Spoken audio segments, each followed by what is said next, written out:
भक्तों के साथ ऐसा कैसे हो सकता है? भक्तों के साथ तो भगवान क्या रक्षा करने के लिए नहीं आते हैं भक्तों की, तो भगवान रक्षा करने के लिए आते हैं। हमें दिखता ऐसे है कि भक्त के साथ ऐसा हुआ है ना? और लेकिन होता क्या है, भगवान रक्षा किसकी करते हैं? भगवान भक्त की भक्ति की रक्षा करते हैं, है ना?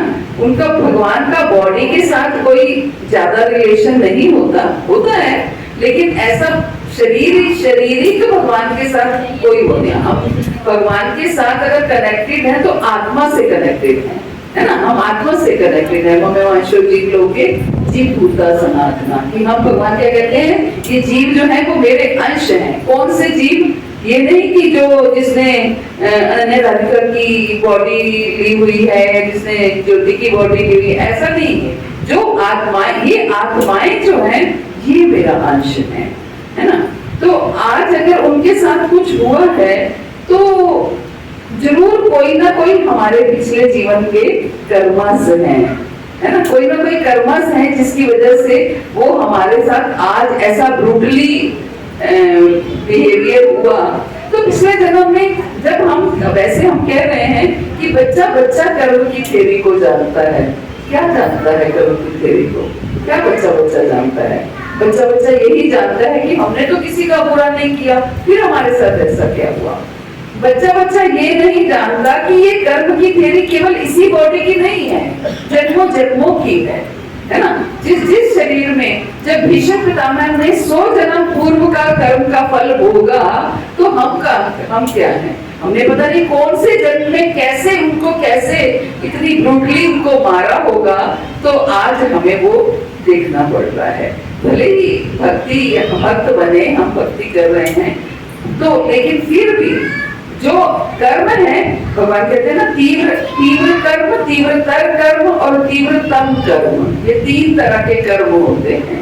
तीव्र कर्म और तीव्रतर कर्म, भगवान कहते हैं वो तो मैं भक्ति से ऐसे ही काट देता हूँ, कुछ अपने भक्त को सफर करने ही नहीं देता। लेकिन तीव्रतम कर्म, जो ऐसे कर्म जो बिल्कुल कट ही नहीं सकते हैं, उनको कटवाने के लिए मैं भक्त की मदद करता हूँ, है ना? मैं भक्त की मदद करता हूँ। तो भगवान हो सकता है, ये भी हो सकता है, अगर वो, मुझे नहीं मालूम वो किस लेवल के भक्त हैं जिनके साथ ऐसा हुआ है, लेकिन हो सकता है उनका लेवल अगर बहुत ही अच्छा है तो भगवान की भक्ति पूरी हो गई है, लेकिन ये कर्म उनका कोई आड़े आ रहा है ना? भगवान के पास पहुंचने के लिए ये कोई पिछले जीवनों का उनका कोई कर्म आड़े आ रहा है, तो भगवान वो कर। अब भीष्म पितामह के साथ क्या था? भगवान स्वयं सामने खड़े हुए हैं, लेकिन है शरशैया पर, है ना? तो क्या भगवान उनका कर्म नहीं काट सकते? भगवान सामने हैं, हम कहते हैं इतना तो करना स्वामी, जब प्राण तन से निकले तेरा सामरा निकट हो, तो सामरा तो निकट था, गोविंद सामने खड़े हैं, है ना? सब उनसे बातचीत कर रहे हैं, प्राण उस समय निकल रहे हैं, लेकिन फिर भी शरशैया पर निकल रहे हैं। तो इसका मतलब क्या है? भगवान अपने भक्त को बिल्कुल नीट एंड क्लीन करके अपने पास बुलाना चाहते हैं, क्योंकि उस दिव्य धाम में दूषित जीवात्मा की एंट्री नहीं है ना? तो जब तक वो उस एलिजिबिलिटी नहीं प्राप्त करेगा, उस धाम में जाने के लिए पूरी तरह से क्लियर चिट नहीं मिलेगी उसको, तब तक वो उस धाम में नहीं जा सकता। अब जो भी एक आधा कर्म अटक रहा है, भगवान को वो कटवाना ही पड़ेगा। भले ही, हालांकि भगवान नाम, अब इससे क्या है, भगवान का नाम बदनाम हो रहा है ना? कि देखो भक्तों के साथ ऐसा हो रहा है, वो भक्ति कर रहे हैं, लेकिन फिर भी क्योंकि भगवान इस कर्म को नहीं काट पा रहे होंगे, तो भगवान को ये सब करना पड़ा।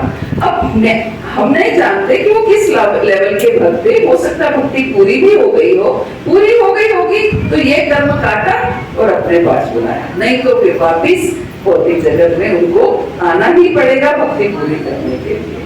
लेकिन हम इस बारे में जो कहते थे ना, गहना कर्मणां गति। कर्म की गति बहुत गहन है, इसको हम कोई भी कैलकुलेशन नहीं लगा सकते इसकी, क्योंकि हम जानते नहीं हैं। लेकिन भगवान के ऊपर एलिगेशन नहीं लगा सकते। भगवान का कोई भी हिसाब किताब कभी भी कमजोर नहीं है ना। किसी के साथ कुछ भी होता है, जो कर्म कटवाना है, छोटे मोटे कर्म तो भगवान काट ही देते हैं, लेकिन कोई तीव्र कर्म होगा। अभी पीछे बहुत पुरानी बात नहीं है, जो एक बस में किसी लड़की का रेप हुआ था और रॉड उसको अंदर डाल दी गई थी, है ना, निर्भया जो भी नाम था, मतलब तो क्या था, क्या एक पशुवत जैसे कार्य था, पशु से भी कार्य था। तो क्या ये कर्म उसमें, मान लो कोई उसका ऐसा कर्म हो जिसकी वजह से वो अगले जीवन में भक्त बन जाए, कोई उसका कोई सुकृति हो जिसकी वजह से वो अगले जीवन में भक्ति में आ जाए, तो ये कर्म ये तो काटना ही पड़ेगा ना। ये तो तीव्रतम कर्म है, ये भगवान काट नहीं पाएंगे, ये उसको काटना ही पड़ेगा, हर सूरत काटना पड़ेगा, है ना। तो भगवान को भी बड़ा ये होता है कि मेरा नाम बदनाम हो गया, तो गाते ना, नामी को रहता है खटका, नाम न हो बदनाम, नामी को रहता है खटका, नाम न हो बदनाम, द्रुपद सुता की लाज बचाई, द्रुपद सुता ने नाम पुकारा, घट छट आए घनश्याम। नामी को भी बड़ा खटका रहता है कि मेरा नाम बदनाम ना हो। अब हमारे बच्चे होते हैं, बच्चे जब बड़े होते हैं या बच्चे कोई स्कूल वो जाते हैं, स्कूल कॉलेज कहीं भी जाते हैं, माता पिता को सबसे ज्यादा डर क्या होता है कि बच्चे कोई ऐसा काम ना कर दे जिससे हमारा नाम बदनाम हो जाए, क्योंकि ये मेरे बच्चे हैं, भले ही थोड़े नंबर कम आ जाए, ज्यादा आ जाए, कुछ हो जाए, लेकिन कुछ ऐसा कार्य ना करें जिससे हमारा नाम बदनाम ना हो। लड़की विदा होकर जाती है तो माँ क्या समझाती है, हमारा नाम रोशन करियो, बदनाम मत करियो, है ना। तो ये हर किसी को होता है, तो भगवान को भी होता है, लेकिन जो कर्म नहीं काट सकते उस कर्म को कैसे काटेंगे। तो भले ही नाम बदनाम हो, लेकिन कर्म तो कटवाना ही पड़ेगा। तो ऐसे ऐसे तीव्रतम हम एक्चुअली जो विस्मृति की, एक जीव की विस्मृति का स्वभाव है, एक जीव का क्या है, भगवान कहते हैं ना, सर्वस्य चापीति सर्विष्टा मता स्मृति ज्ञानम बोधनम च, है ना, वेदै च सर्वे अहम एव वेद्य वेदांत कृत वेदविद एकम, सर्वस्य चापीति, तो मैं सबके हृदय में हूँ, है ना, लेकिन मुझसे ही स्मृति है और मुझसे ही विस्मृति है।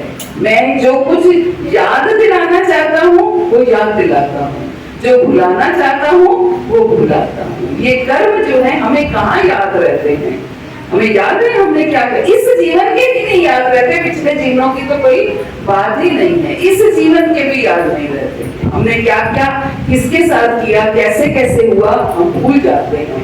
आपने बचपन में हमसे क्या क्या कर्म हुए याद नहीं, क्या नहीं याद है ना।